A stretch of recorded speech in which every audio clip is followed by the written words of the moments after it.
The following is a special video presentation from the Las Vegas Review-Journal. You are watching RJ Debates 2020. Here is your host, Steve Sebelius. Welcome to RJ Debates 2020. I'm Steve Sebelius. In this debate series, we're talking with judicial candidates up and down the ballot. Tonight, we're going to be talking with candidates for District Court, Department number 3. The candidates are Adam Ganz. He's an attorney in private practice. He has more than 20 years of civil litigation experience. And also Monica Trujillo. She is a special public defender who specializes in capital and non-capital murder cases. We're going to start with opening statements from our candidates. We go in alphabetical order at the beginning. So Mr. Ganz, you go first with 1 minute. Well, thank you. I'm running for judge because the judicial system at the beginning and the end of the day is about people. People matter, and I'll never forget that. One such client that I'll never forget is a young girl who I'll call Jenny. Jenny was taken from her home, and she was put into a foster care home. And this is a home that she should never have been placed into by the Department of Family Services. And Jenny, at the age of 8, was molested in that home. I fought for her to ensure justice, but not only for her, but for other Jennies to follow. I fought the foster care system to make our community safer by holding them accountable and by hopefully making it to where this wouldn't happen again to somebody else. I recently heard that Jenny's doing well. She's got a full ride scholarship to Johns Hopkins, and she's doing much better now. And those experiences with my thousands of clients over the years have made sure that I will ensure that I remember that the justice system is about people. And my experience and my perspective from all these different cases will make me a better judge to be able to make these difficult decisions for everyone to come. And that's what I've done for the last 20 years.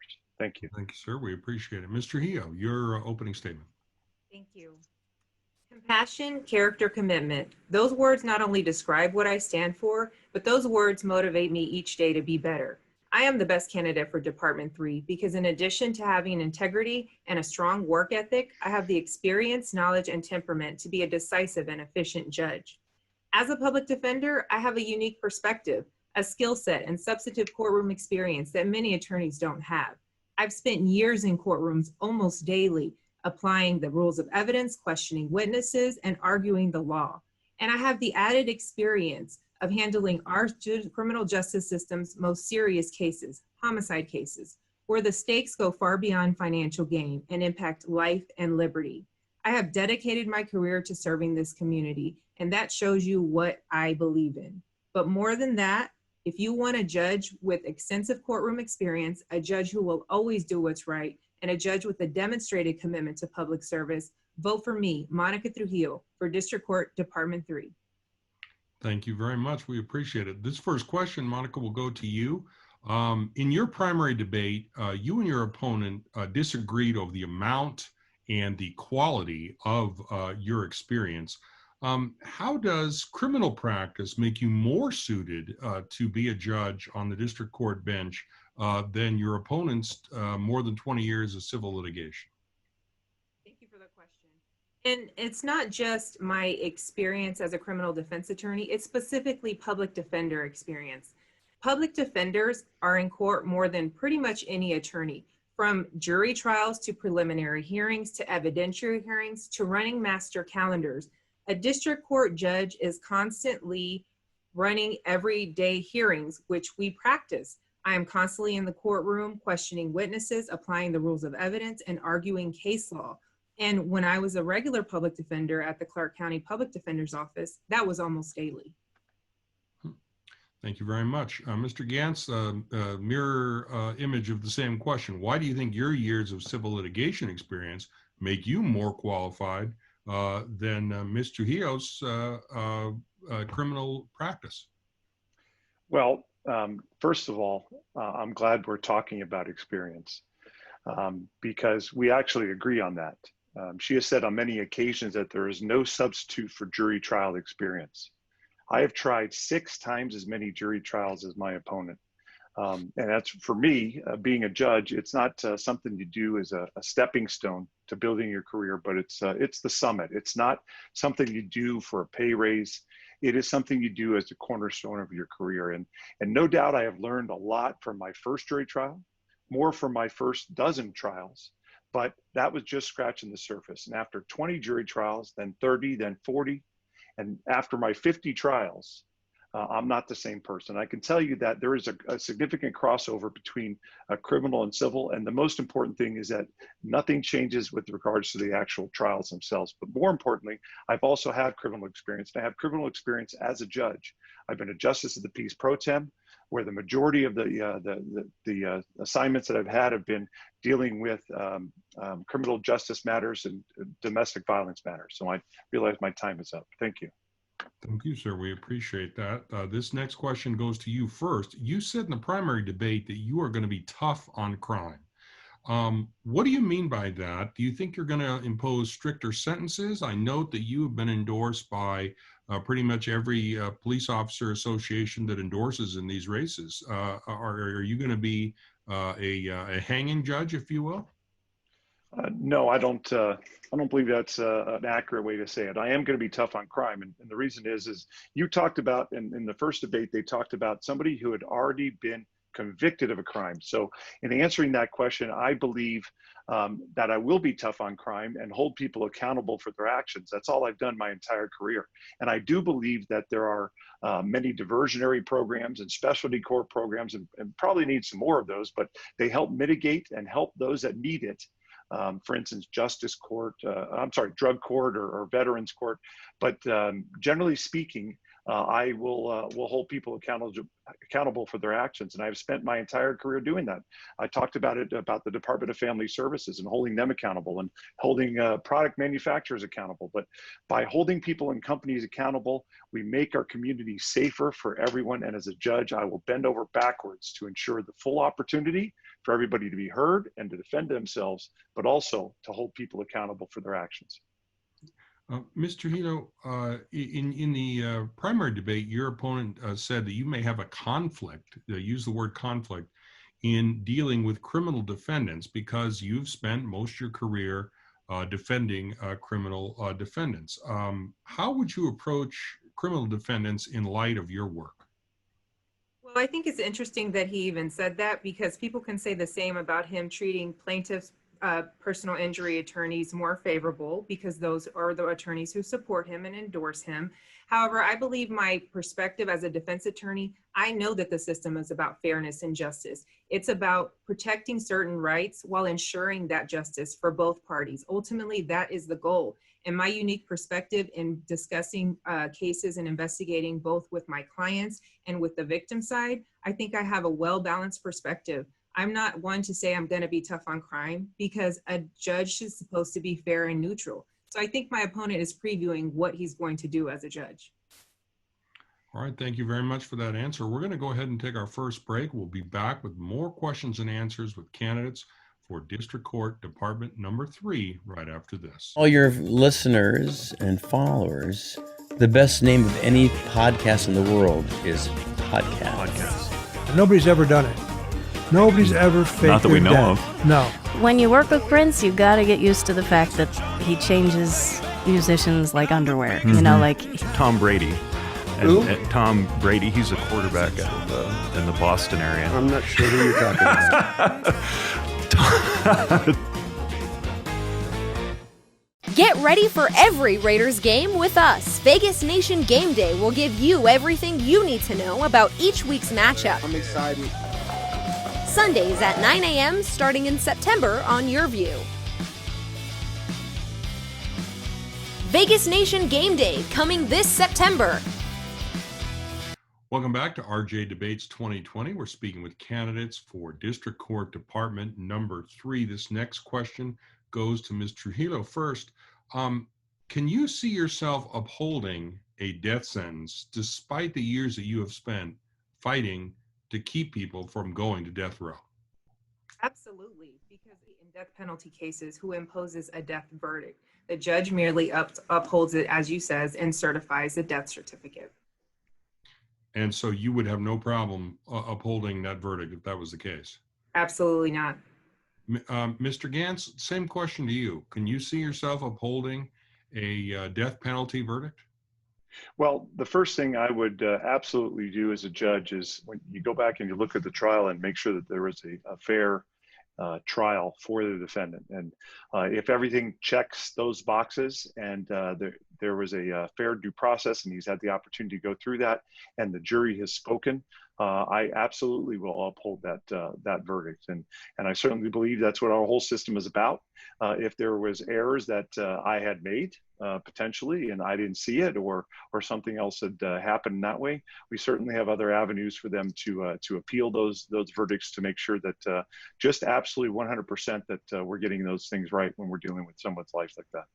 Yeah.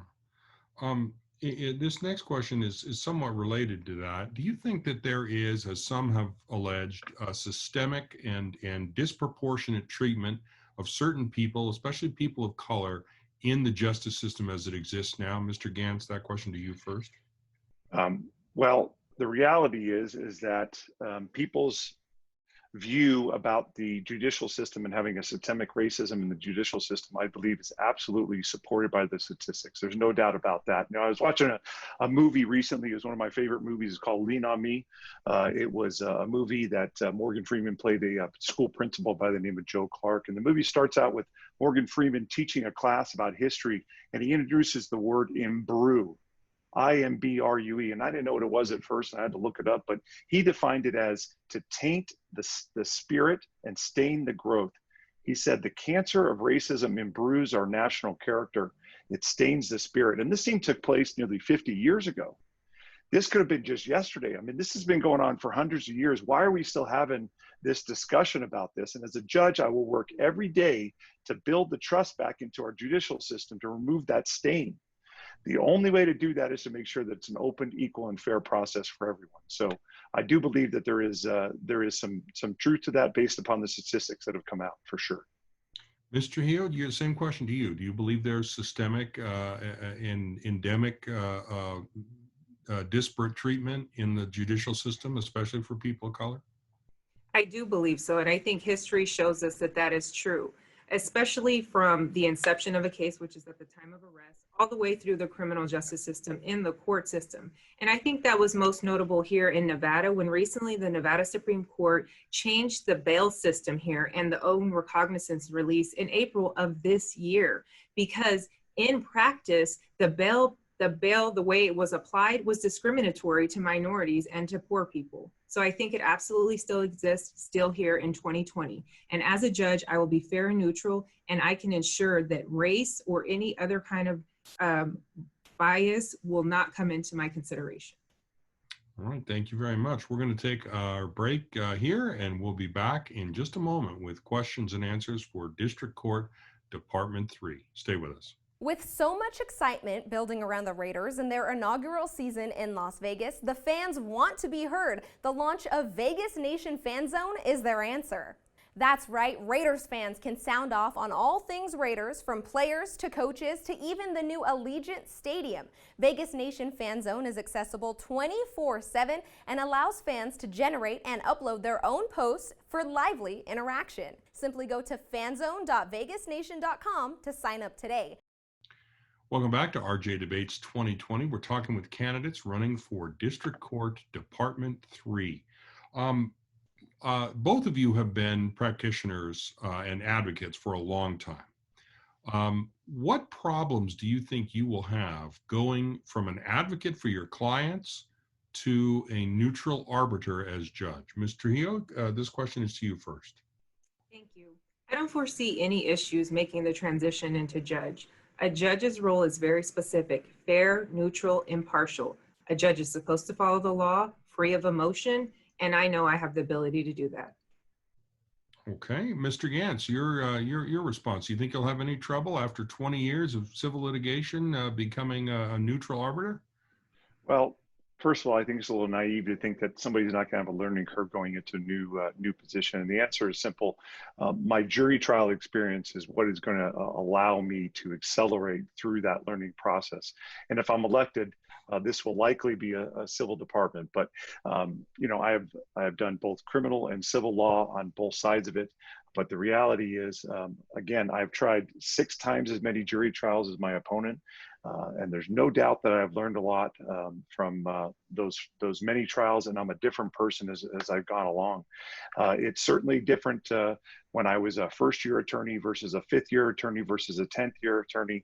Now, after 22 years or nearly 22 years, I have a different perspective. And certainly, you know, as we grow older and we have our children, we're certainly different people than we parent when our kids are 1 year old versus when they're 10 years old or 15 years old or 20 years old. So the reality is, I think I have the skill set to be able to jump right into there and be able to do that. Plus, I've already been a judge. I was a justice of the peace pro tem, and I'm still a short trial judge as of today. So, all right.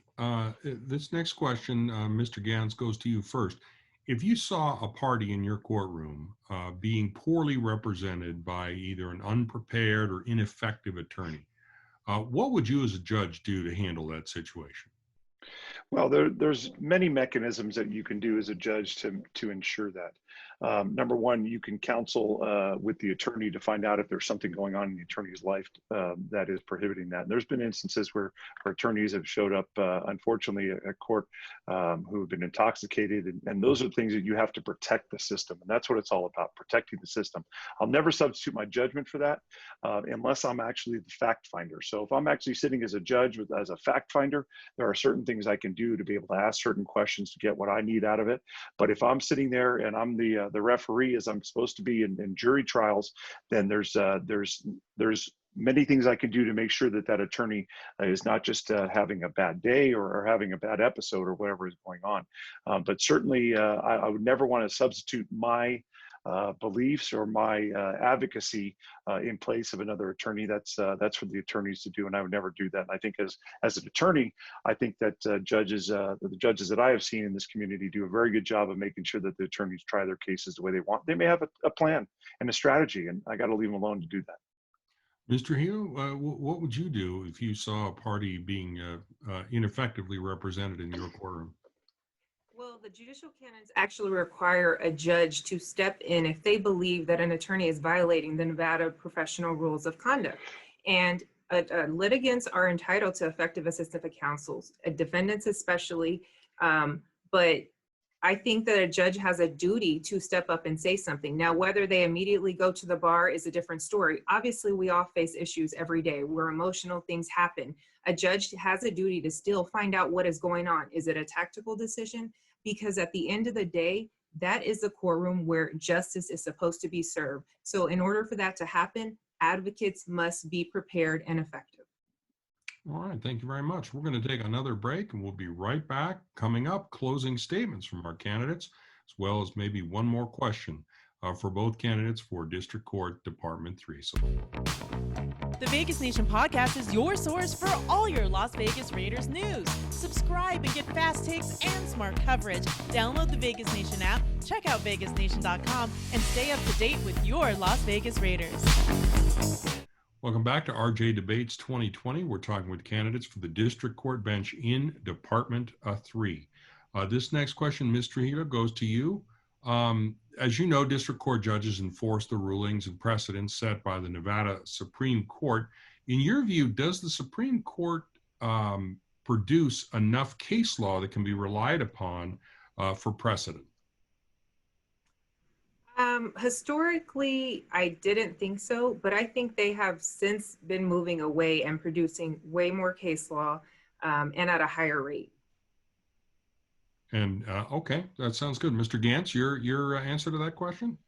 Well, certainly they're overwhelmed. If you look at the actual statistics that the Supreme Court is looking at on a daily basis, it's unbelievable that they're able to get out as many cases as they do. And I would agree with Ms. Trujillo that they've gotten better, and that's ever since the advent of the appeals court. And they're doing a great job in the appeals court to get some cases out. I mean, just 2 cases came out this morning. I think 7 came out last Friday. So the reality is that they're doing a better job of it, but I still think both of the Supreme Court and the appeals court are so overwhelmed. When you talk to those judges, they just have a humongous caseload. It's still taking 18 months to 3 years for a case to go through the appeal process, which is just way too long. So the reality is, I don't think it's the judge's fault. I just think it's a matter of volume. We're one of the largest counties with the largest Supreme Court volume that in the country, and the advent of the appellate court was helpful, but I still think they can use a little bit more help, maybe some more judges or maybe some different panels, or the opportunity to be able to deal with some stuff more summarily. But they do need some more help for sure. All right, thank you very much. Well, we've come to the part of our debate where we go to closing statements. We're going to go in the reverse order than we did at the beginning. So, Ms. Trujillo, you get to go first with your closing statement. Thank you. Now is the time for change. A time when not only your professional experiences matter, but who you are matters. And in addition to that, your personal experiences matter. I bring a diverse perspective to the bench, and not just with regard to race and gender, but my background, cultural, personal experiences, upbringing, and my perspective as a criminal defense attorney. And those perspectives matter. My courtroom experience, coupled with the compassion I show and the integrity that I display each day, make me the best choice for Department 3. I have dedicated my career to serving this community, and now I am stepping up and out of my comfort zone because I see a need for change, and I know I can make a difference. The time for complaining is over. I will be a judge who is fair, accessible, and respectful, a judge that this community needs now more than ever. The choice to choose who to vote for is a personal one. Who would you want to appear before in a courtroom? Your voice is your power, and your vote matters. Vote for compassion, character, commitment. Vote Monica Trujillo for District Court Judge Department 3, and please continue to stay safe. Thank you very much. Mr. Ganz, your closing statement. In the end, we agree. There is no substitute for trial experience, and I've tried more than 6 times the number of trials as my opponent. And my 22 years of practicing law is twice as long as my opponent. Those numbers, they tell the story of this race. For me, being a judge is not something you do as a stepping stone to building a career. It's the cornerstone. It's not something that you do for a pay raise or a promotion. It's about having done what you have done prior to becoming a judge and your experiences. And my experiences have proven that our community and people are safer when justice is served. People like Jenny, like we talked about in the beginning. And as your judge, I will work every day to build the trust that has eroded our judicial system. And the only way to do that is to make sure that we have an open and equal and fair process for all. So thank you to my opponent for a vigorous debate. And thank you to the RJ for hosting these. And thank you to the RJ for endorsing me for this race. Well, thank you both. That's the end of our debate. I want to thank both candidates for showing up, and I appreciate their thoughtful responses to all my questions. You can stay up to date on all the 2020 political news on our website. That's www.reviewjournal.com. Join us again as our judicial debate series continues. Until then, for the Las Vegas Review Journal, I'm Steve Sebelius.